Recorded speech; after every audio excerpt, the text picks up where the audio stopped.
The best way you can support me is with a simple subscribe. Subscribe to my channel for more content like this. Alright, Mr. TALIAFERRO TV, how's everybody doing? Now, we on a roll, and I'm starting to really get used to this editing software, so we starting to put out videos a little bit more frequently.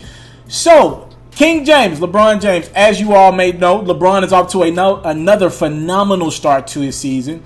I don't know if y'all been into the basketball season just yet. I got a lot of people out there that get into basketball after Christmas Day. I'm fine with that. I'm just trying to switch it up a little bit this year, and I'm into it a lot earlier this season because of work. I got the Ferro Reacts channel popping, so if you guys want more basketball content, that'll be the place for it.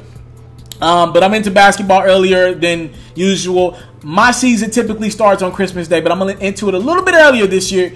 I'm deep into it as well, and the Cavs are off to a bad start. I don't know if you guys have seen LeBron James put up like 56, 57 against Washington, and I watched every minute of that second half, and it was phenomenal to see.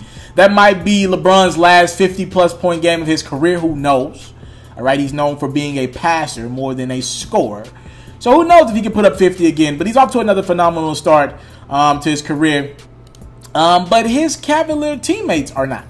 All right, if you've been watching the games, the teams have been getting into some atrocious starts, right? And I'm going to do another video. Check back in 30 minutes from this video dropping, and you'll hear me talk about D-Wade calling the starters out.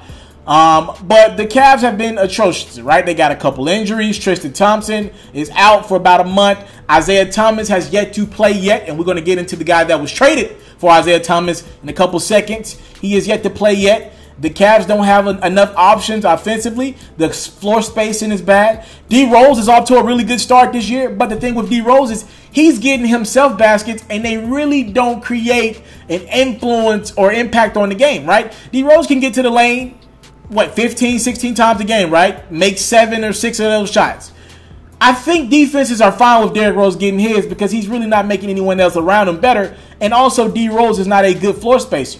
They start the season off with D-Wade, starting with D. Rose, and then in the backcourt, and LeBron James out at the 3. That's not good floor spacing. So you take out D-Wade from the starting lineup, you put JR in, and I'm going to be honest with you, for the last 2 years now, J.R. Smith has been absolutely atrocious. Remember, he had that good year a couple years ago, and then last year he got injured, and obviously his daughter was born premature, and God be with him and his wife as they still try to raise her up, and I hope nothing but the best for her. But his head ain't been into the game, y'all. J.R. Smith is now hesitant to take shots. He's hesitant. He's just hesitant to take shots. I've never seen J.R. Smith hesitant to shoot the basketball. And it's starting to impact LeBron. Again, Tristan's out. He needs a second guy. He doesn't have a second guy that can just go out there and change a game, make defenses change what they're doing. Well, he had that guy. He goes by the name of Kyrie Irving, and he's in Boston now. And I don't know if you've been able to watch any Boston, but they have been playing some phenomenal basketball as of late. And we believe it's starting to get to LeBron James. So if you didn't catch this on King James's Instagram account last night, after Kyrie went off, and Kyrie went off last night in Atlanta, he scored 12 points in the fourth quarter. He had 35 for the game. He went off in the fourth. I'm gonna be honest with you. He just went off, right? Moments after Kyrie scored 35, LeBron posted this, all right? That's his move. And for those who don't know, that's the Arthur fist pump. I'm pissed, all right? I want to get out there and I want to win. And usually I'm not the guy to go too far into LeBron tweets and post on Instagram. It's just not my thing. But I think there was something to this. I mean, literally moments after Kyrie goes off in the fourth quarter, the Cavs weren't playing last night. You see this post from LeBron, and he's frustrated. He's frustrated. His team is off to a bad start. As a matter of fact, y'all know I'm working with this new software. I'm almost starting to shut myself off from the screen, but I wanted to show you guys the standings. The Celtics are 9-2, right? The Celtics have not lost a game since they lost their first 2. They've won 9 games in a row, and they're looking really good. Jason Tatum playing great basketball. Jaylen Brown playing great basketball right now. And if you scroll all the way down, you see the Cavaliers at 4-6. Now, am I going to make a big deal out of this? They're only 4 games out of first place. No. All right? No, it's too early in the year. I don't do that. I'm not that guy. But I think it's starting to get to LeBron how great Kyrie has his boys going and how bad or the lack of effort he's getting out of his guys in Cleveland. Again, early on in the season, I want everybody to kind of pull back. LeBron doesn't have his big weapon in Isaiah Thomas yet. He doesn't have him yet. He'll be back probably top of 2018.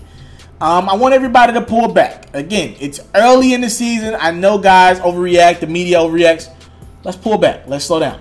Have I noticed bad times from Cleveland? Yes. I have noticed bad times from Cleveland where they could mess around and be like a 5 seed. And I don't think that's good, right? I don't think that's good. For them, I know they feel like they could beat anybody in the playoffs. I don't think you want to be a 5 seed. I think you still want to keep home court and maybe be number 2 and deal with Boston in a Game 7 on their court. You deal with that, but you don't want to go down to like a 4 or 5 seed. LeBron never is down that low in the Eastern Conference. So you can tell LeBron's frustrated. You can tell he wants his guys to come with it. And the sad thing about LeBron's career, right? The irony is he's giving his life to the game of basketball. And it looks like every team he's on is just unwilling to do so. Now, I've come up with a couple possible solutions for that. I think it's tough to play with LeBron James, a guy that dominates the basketball that much. Literally, he's a passer, though. So I'm not going to give him... Like, I would think it would be hard to play with Kobe. He wants the ball in his hands most of the shot clock, and he wants to shoot. LeBron wants the ball in his hand, and he actually wants to give it to you. He'd rather you shoot than he shoot.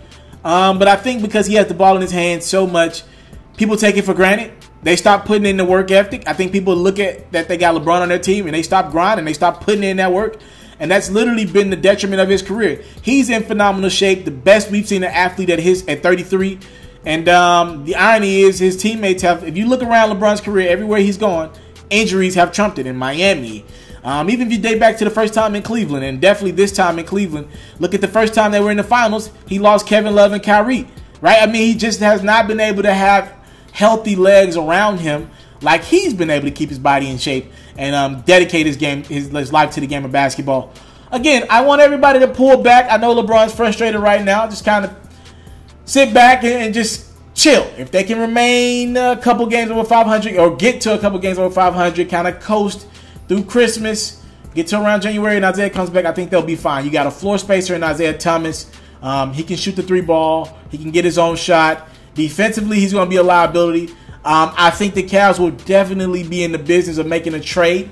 If you're the Cavs organization, you have to know that LeBron's probably going to want to look elsewhere this offseason. Or you have to know LeBron's trying to win now. You got to know every time LeBron's, at this point in his career, it's been like that for a while now, he's going for rings every year. So you have the first round pick from Brooklyn, even though Brooklyn's playing. Matter of fact, let's put that standing back on the screen. Brooklyn's 4-6. They're actually better than Cleveland right now. So if you think about it, the Cavs want Brooklyn's pick. But if the playoffs started today, and again, it's early on, the Cavs pick will be worse than Brooklyn's. So again, the Cavs are going to hope for Brooklyn. They lost to Brooklyn a couple weeks ago, as a matter of fact, on LeBron missing free throws down the stretch. You're going to hope that Brooklyn loses a lot more games. D'Angelo cools off a bit. That pick is like a top 3 pick. You trade it at the deadline. Maybe go get DeMarcus Cousins. You trade that pick in Tristan Thompson for DeMarcus Cousins if the Pelicans are struggling. Or maybe you go out and get just somebody to be on the market. Some team will be out of the play. Maybe the Pistons are out of the playoffs and you go get Andre Drummond. You're going to have to need something else around this team come playoff time if you want any chance to compete with Golden State. And we will see what happens closer to the deadline.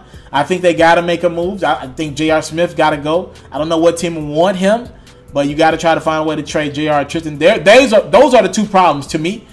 Jay Crowder's taking a little bit longer to acclimate to that Cleveland offense, more than I thought he would at least, but I think he'll come around.